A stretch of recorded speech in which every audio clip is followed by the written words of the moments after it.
presentation by Dr. Chuan and Dr. Douglas Dean about the Pranamaya Kosha. This belongs to the astral body.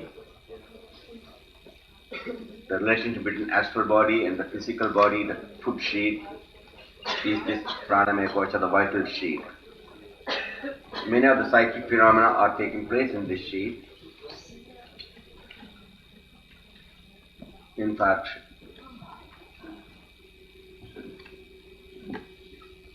whenever we want to detach ourselves from pain or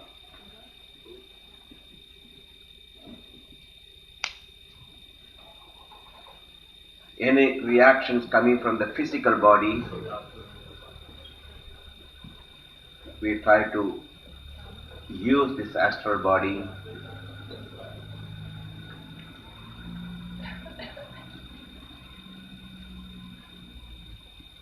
and naturally we have to separate it. But what is this prana? We saw that earlier photography, the energy body, this pranamaya kosha or the sheath, as Douglas Dean said yesterday, so it's not Maya. I said he thought Maya is some illusion, that's true, but it's Maya, means made up of or composed of energy. It's called Maya. Pranamaya, Annamaya means composed of the food or made up of food. Pranamaya made up of energy. Manomaya made up of emotions, etc. So it's called Maya, not Maya. Maya is different. Sanskrit, one small still pronunciation can change the entire meaning. So be very careful about it. If you don't understand it, please find out the true meaning. So in Pranamaya Kosha contains this energy like a storage battery stores electricity. The storage battery is the gross body, example, and that battery contains the prana, the electricity, which we can use for heating, lighting, etc., as in your car. That energy is Pranamaya Kosha. But the battery container, which holds this prana, the Shakti, the energy. But this prana can be depleted and then battery can be dead. You see a charged battery and a discharged battery, both look same from external point of view until you connect the piece of wires at back and you know that whether it has got the power or not. Same thing with your body, though physical body is like the container, but it contains this pranamaya kosha, Shakti, electricity.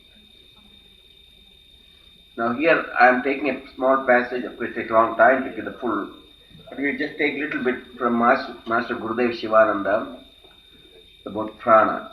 What is this prana? He explains in a very beautiful way, because he is not merely a yogi, a God-realized soul. He is the first person using his medical career, medicine. He was a medical practitioner in Malaysia, Kuala Lumpur. Those days it was called Singapore Malaya. Singapore and Kuala Lumpur. Now it's called Malaysia. And he was a medical doctor. And he served thousands of poor patients, mostly rubber estate, workers from the rubber estate. Those days, India, Burma, Singapore, Malaya were all part of the British colony. And he was working under British doctors in the rubber estate, because most of the rubber estate was owned by the British, and the poor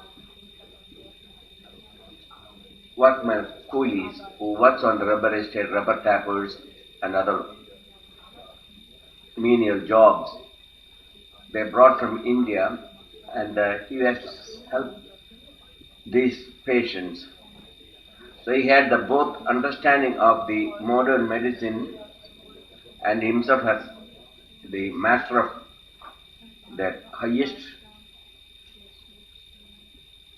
ability to control the prana. And he had psychic powers and mystical powers, but he never demonstrated nor shown. But if you wanted, you can do things, amazing things. I was his personal assistant for 2 years. But he's a very simple person. He will always pretend that as if he doesn't know anything. And this simplicity and childlike nature and loving nature attracted all of us towards him. Like honey in the flower draws all the honeybees around. I'll tell you some of my experience with him some other time, and there's more time. I don't know, we don't have any time for it. So many things going on. But anyhow, his explanation about the prana will be very interesting to both scientists as well as spiritual aspirants and yoga practitioners. He explains in a very beautiful way. Okay, read the chapter. Through prana, the gods live, and also do men and beasts. Go slowly. Master starts with it. Through prana, gods live. Means the astral entities. Not only we are here, we have entities like devas, angels, apsaras, kinnaras, nagas, gandharvas, pannagas. Different types of astral entities exist. That comes under the category of the one we can call angels. Just like we have different types of human beings exist. There are doctors, generals, psychiatrists and psychologists and the patients, and we can see different types of people. Same way, in the astral heaven also there are different types of entities exist. So these angels are gods. They need also energy to survive. We eat the food, physical food, and convert that energy from the physical food into the prana. Food, water, air, and the sunlight. These are the four sources of prana, the vital energy.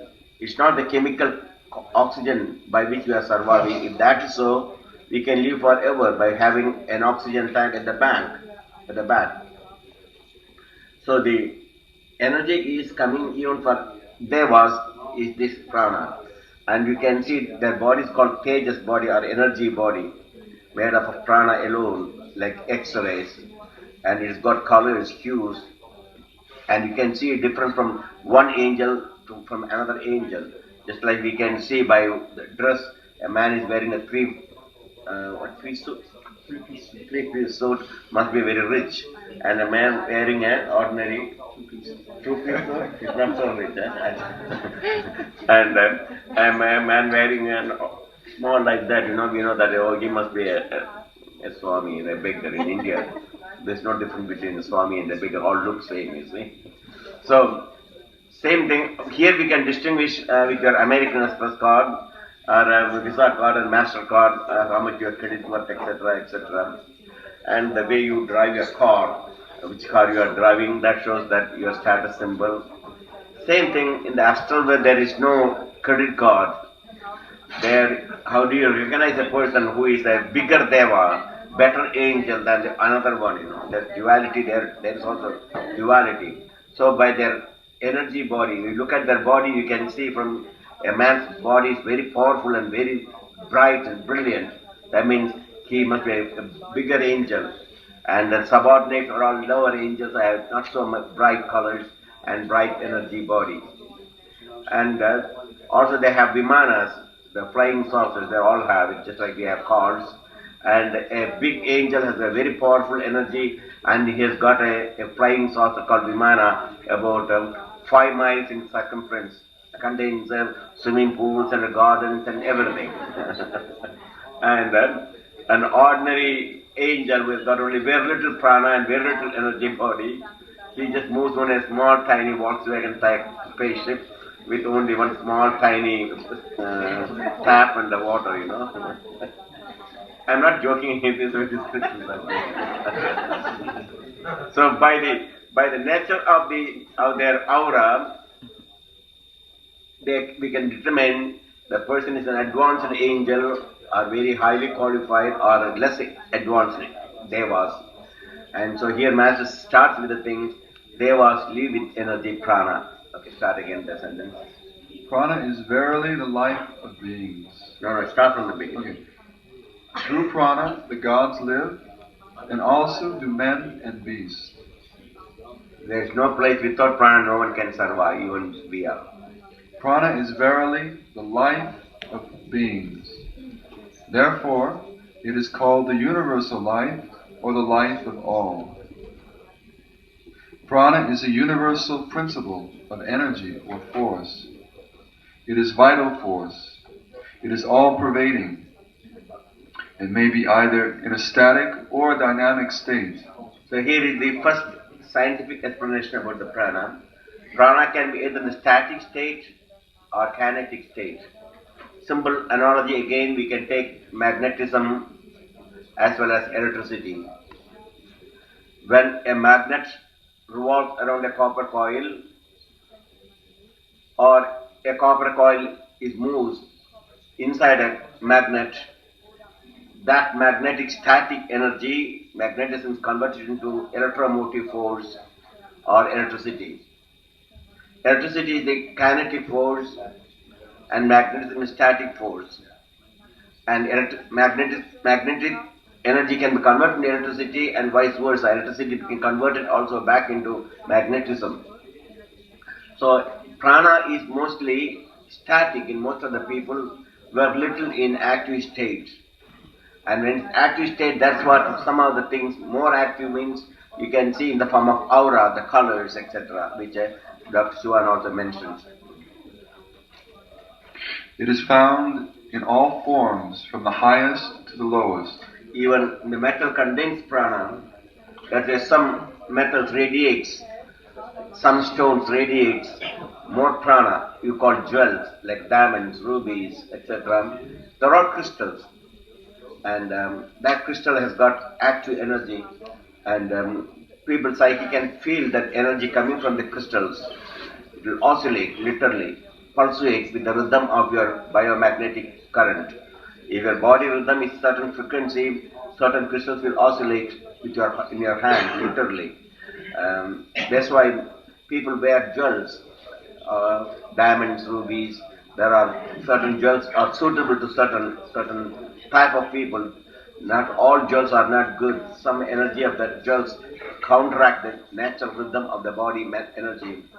In fact, even dynasties are unable to cope up when the jewels and gems they wear, like great kings and dictators they had ancient days in India. They used to use various types of gems in their crown, in their body, in their necks. These do help to project certain some amount of energy. Natural tuning takes place, and there are natural birthstones, which is it's a science itself. One of the recently they discovered in Kashmir, like Maharaja of the Kashmir in ancient days, they used to have different types of stones, and they're discovered in a place now. Many of those jewels have been brought into.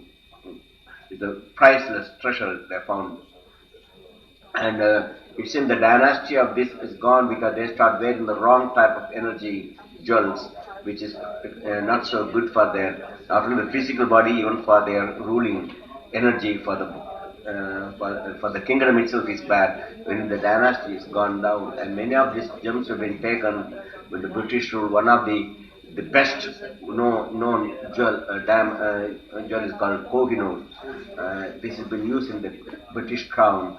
It is brought from India and used in the British crown. This Kohinoor is one of the topmost jewel. And anyhow, these jewels have effect on the rulers, and when they wear the crown, etc., with these jewels, that radiates a power. Another simple example I'll show you the energy is there is a great temple called Ayyappan Temple in South India, Kerala, and thousands and thousands of devotees go during the season. It's deep in the forest.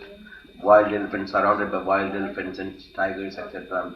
People go on pilgrimage to this area, and it's only season, in the rainy season is very impenetrable, it's very difficult to go. The forest is very thick and leeches and everything. So only the certain time of the year the temple is opened in the top of the mountain. Pilgrims go, and this opening day they bring special jewels which to adorn this deity Ayyappan, and that's very valuable. And there is the ancient mythology say there was actually not mythology, actually there was a kingdom, and to this king they found a baby in a basket, and then brought back. They became Ayyappan, and so on. The story goes on. But anyhow, these jewels are brought and stored in this palace, and during this particular opening of this temple, they take these jewels back to adorn the deity, and so it is brought from Trivandrum. That's called Pandala Raja, the king of the Pandala, and they are the custodian of this jewel. And when that jewels are carried, they have to in the procession from the city to the mountains, and always you can see that two eagles fly around on the top along this route where this jewels have been carried to the mountain. And by watching that eagle, we can say from the distance where the jewels are at a particular moment.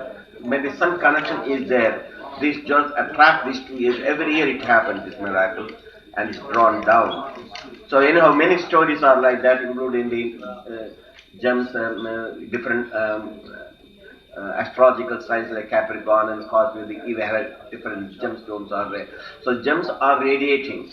So also the metals like gold, copper, but the difference between gold and the copper is copper radiates very little. That's why you don't wear copper, but you wear gold or with other elements. So everything there is radiation. That's the main purpose called prana. And when there's prana, even in the inanimate object, in the wood there is prana. Certain wood we make furnitures like teak wood and what are rosewood, etc. You make furnitures which is very, you can feel the touch it, you can feel different. Ordinary wood, you don't make much cheap furnitures only, but the teak wood, etc. is quite powerful. So also tulasi, bilwa, these are the leaves which used for worship. It's got tremendous energy pattern. Tulasi leaves and the bilwa leaves, etc. to worship. So the different types of flowers have energy. Certain flowers we don't use for worship. Certain flowers only we use worship because the energy of the certain flowers are not so good. There are carnivorous plants and like the Venus plant that traps the bugs and flies, etc. like an animal, and we don't use those type of things. But still there are not non-carnivorous flowers also we don't use for worship in the temple. Certain leaves we don't use, all types of leaves for worship in the temples. So everything has got energy. That's what the main purpose of it. So the human body radiates this energy, and this energy pattern you can see in the body through your what you call the lines in your palm. And these are all just not just merely these lines are just some God created or some natural created. These are the energy pattern. And you can see in my lifeline, energy pattern ends at 45, 50. Actually, I died at that time in Marbella in Spain. And exactly, and then there's a connection from the lifeline to the straight line that saved my life. And the left hand pattern, we look into when we are looking in the palmistry, the left line shows the energy you brought from the past, and the right hand shows the present situation. So you have to compare both the energy pattern. There my hand is square, it's long subject anyhow. A square hand is practical. And then the mount of moon, the headline falls toward the mount of moon. So I'm imaginative plus my imagination I put into practical. If I have the artistic hand, like a long philosophical hand, then with the, maybe bring it, just want to show that. Bring me please, blackboard please. I just draw, I'm not talking palmistry, but anyhow, these are energy, these lines are energy patterns, the prana, and it shows your mental conditions, how the energy flows in your body. Not only that, Look at even my eyebrows, your facial condition with a long face, short face, oval face, square face, the nose, long nose, short nose. Can you get the big one? The big one. It's too small, I think. Big. Is it possible? Just look into it again. One simple thing.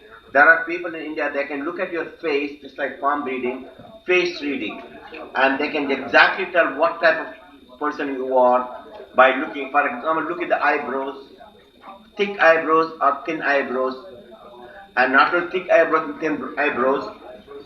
These eyebrows, mine gets very close, it's connected, and that means I am very hot-tempered and emotional. General Saab is a separate destination, but he has got a little hot temper, but he's not as hot tempered as me, because you can see the separation of these things, He has got a very thick eyebrows just like me. And look at Shambhudas, he's got a very calm temper. Just take the glass out, you can see. He is quite different. Look at that. See the difference? Look at my eyebrows, how thick it is and how it is connected, you see? Okay. Show me which one, let me see yours. This also you can say. Very thick eye. Nothing here, look at them. There.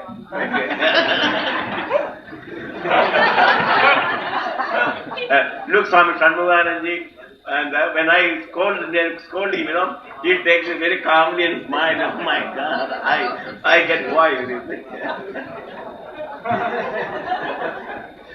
And even the energy pattern comes, the prana, how your hair style, even which way the hair falls. Some people hair falls this direction, some people this way, some goes that way, some curly, some very straight. You have to put a curler constantly. And all this shows how the energy pattern is not just these hairs have just a particular pattern. That shows how the inner astral body functions and the wave pattern. That's why even how the hair falls and which direction. And now I'll just draw a small simple line about the palmistry. Not palmistry, the energy pattern of the body. And I'll draw my hand so that you'll understand your hand also. The basic line.